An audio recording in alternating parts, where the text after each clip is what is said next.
Ya, teman-teman, sebelum membeli sesuatu, alangkah baiknya kalau kita itu mengerti tentang sesuatu yang akan kita beli tersebut ya, teman-teman. Mungkin bisa nyari referensi dulu atau mungkin ya tanya-tanya ke temen atau lihat ke YouTube supaya kalau kita membeli sesuatu itu kita nggak kecewa atas barang yang sudah kita beli gitu, teman-teman. Jadi di episode kali ini saya akan membahas tentang kekurangan dan kelebihan senapan, yakni Sub Ace spesial yang lokal. Dan semoga video ini bisa membantu teman-teman untuk mencari referensi ya. Di sini akan ada 3 poin yang saya ambil, yakni 3 kelebihan dan 3 kekurangan dari senapan Sub Ace spesial yang lokal ini. Oke teman-teman, mari kita mulai.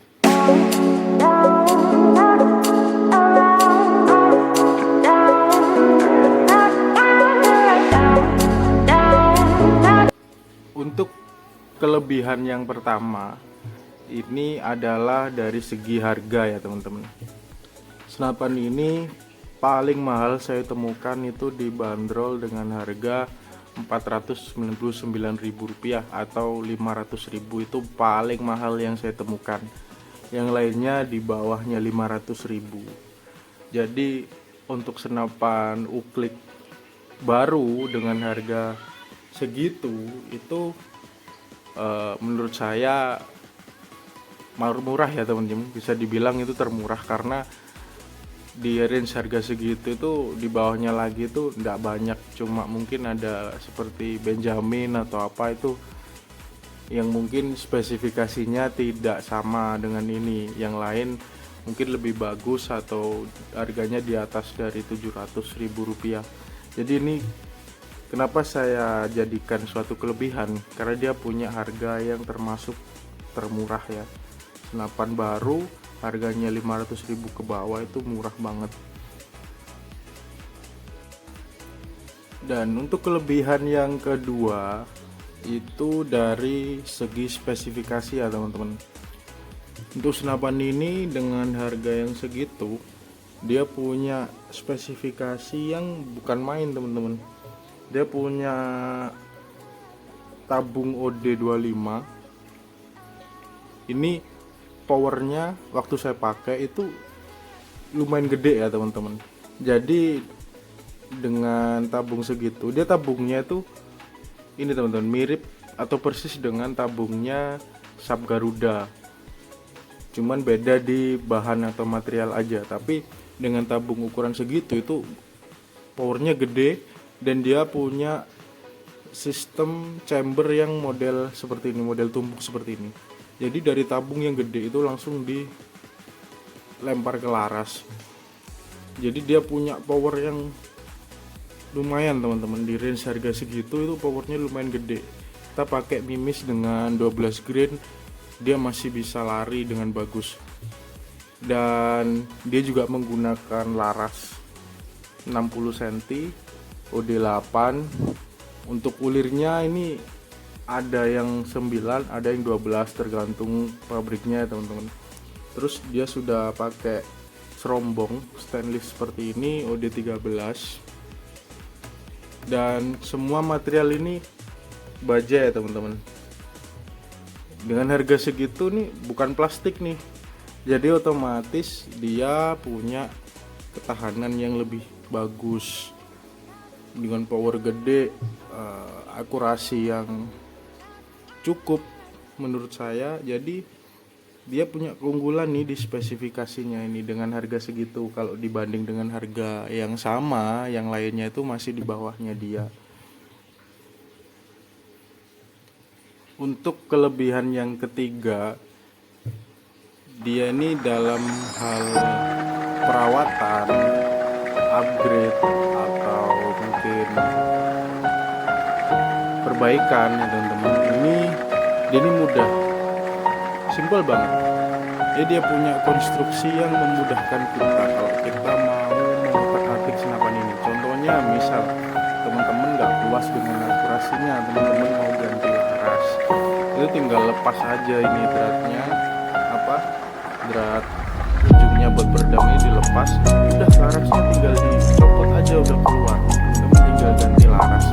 Ataupun mau ganti serombongnya sekalian, ya tinggal copot aja.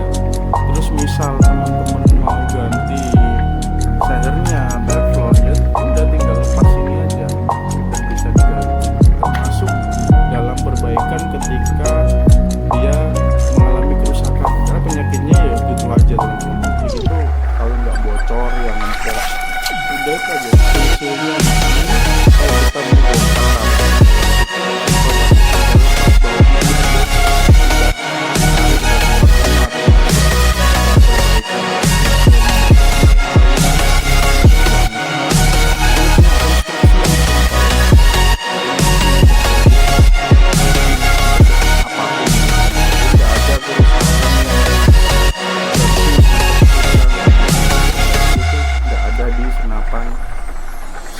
spesial ini.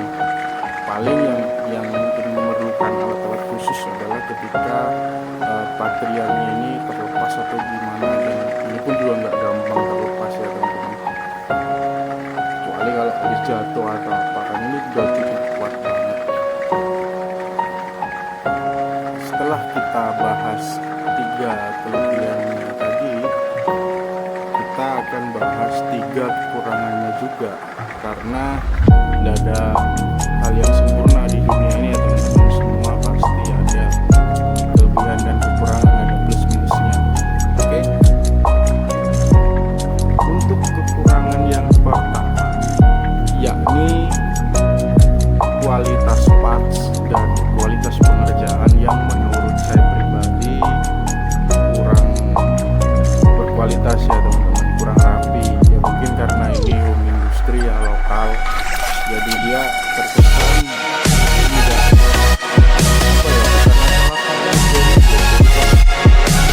kurang quality control. Tadi saya kan menjual, jadi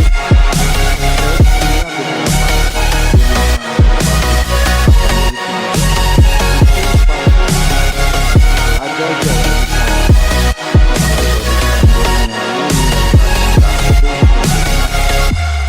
bengkok gitu kan.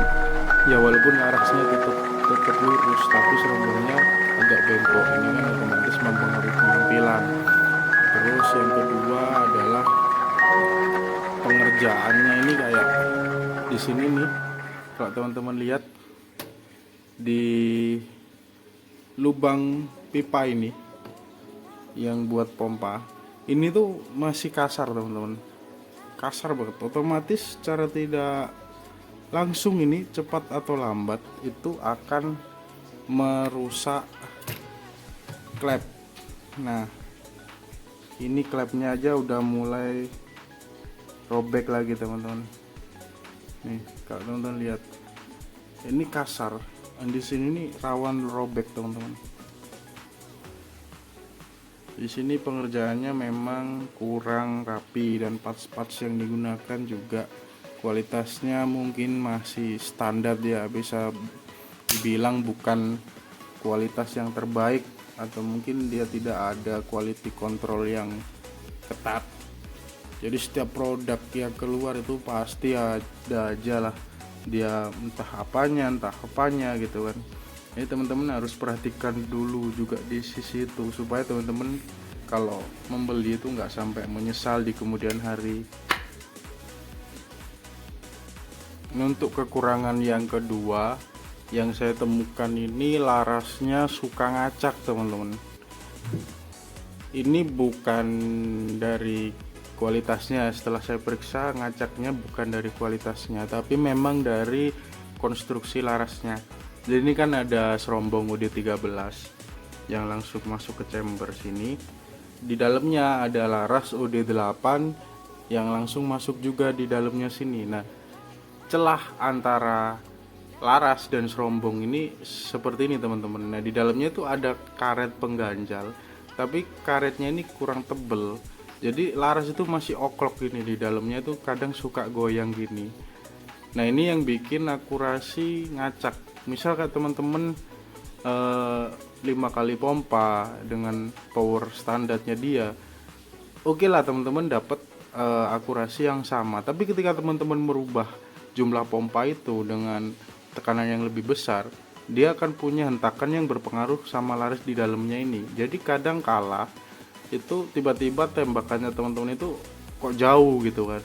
Nah itu suka ngacak. Nah ini solusinya adalah larasnya ini teman-teman harus nambahin ganjelan ya, diganjal lagi supaya dia di dalam serombong itu tidak goyang-goyang terus. Ini kekurangan yang kedua. Atau teman-teman bisa upgrade laras ya, yang pakai OD13 langsung tanpa serombong, itu lebih mantap teman-teman. Dan kekurangan yang ketiga, ini senapan ini ketika teman-teman beli baru, senapan ini itu dia masih perlu banyak disetting atau bahkan di upgrade beberapa partsnya. Apalagi kalau misal teman-teman ini baru beli atau baru pegang senapan angin, itu pasti akan bukan kesusahan ya, kayak mungkin nggak sesuai ekspektasi gitu teman-teman. Senapan baru kok nggak ready to use gitu kan, atau nggak siap dipakai, tapi harus disetting lagi gimana. Ini tentu sangat menyulitkan bagi teman-teman yang masih baru belajar ya. Mulai dari itu tadi yang kita bahas sebelumnya, perihal laras yang ngacak ya, kita harus ada usaha dikit buat ganjel supaya larasnya nggak goyang-goyang. Terus karena dia spesifikasi atau bahan yang dipakai masih besi dan kemudian di pompaannya terasa berat, teman-teman harus upgrade dengan mungkin pakai seir teflon atau apa dan sebagainya. Jadi kayak untuk mendapatkan hasil yang maksimal dari senapan ini tuh masih banyak part-parts yang perlu di-upgrade teman-teman, atau disetting ulang. Jadi nggak serta-merta ketika teman-teman beli baru udah langsung dipakai, udah langsung top chair senapannya. Ndak, di sini nggak bisa ya teman-teman. Mungkin kalau teman-teman hoki atau lagi beruntung dapat senapan yang siap dipakai, akurasinya bagus atau powernya stabil mantap, itu kalau teman-teman lagi beruntung. Tapi kebanyakan pasti memerlukan setting lagi atau upgrade spare part lagi yang lebih bagus supaya sesuai dengan yang teman-teman harapkan. Karena beda cerita kalau teman-teman misal beli yang seperti Canon atau mungkin Jawara yang di range harga 700.000 ke atas, itu begitu teman-teman beli baru ya udah siap pakai, dia nggak perlu banyak setting atau bahkan nggak perlu untuk upgrade part-parts, karena yang dia pasang atau dia pakai itu memang sudah melalui quality control yang bagus. Oke. Jadi teman-teman, itu tadi adalah 3 kelebihan dan 3 kekurangan Sharp Ace Special versi lokal ini menurut saya. Ya semoga bisa menjadikan bahan pertimbangan atau referensi buat teman-teman sebelum membeli senapan model atau jenis ini. Memang dia secara tampilan keren, ganteng nih, tapi ya pasti ada kekurangan gitu teman-teman. Dan kalau memang kekurangan itu menurut teman-teman fatal, ya teman-teman bisa pertimbangkan sendiri lah. Tapi yang pasti teman-teman, ketika kita membeli barang itu ada harga, ada kualitasnya teman-teman. Kalau teman-teman belinya harganya murah, ya jangan berekspektasi kualitas atau barang yang luar biasa bagusnya, nggak bisa. Kalau memang harga itu mahal, ya memang bukan berarti yang murah itu murahan, tapi ada harga ada rupa, itu hukum alam ya teman-teman. Oke, semoga video ini bisa membantu teman-teman. Sampai jumpa di video berikutnya.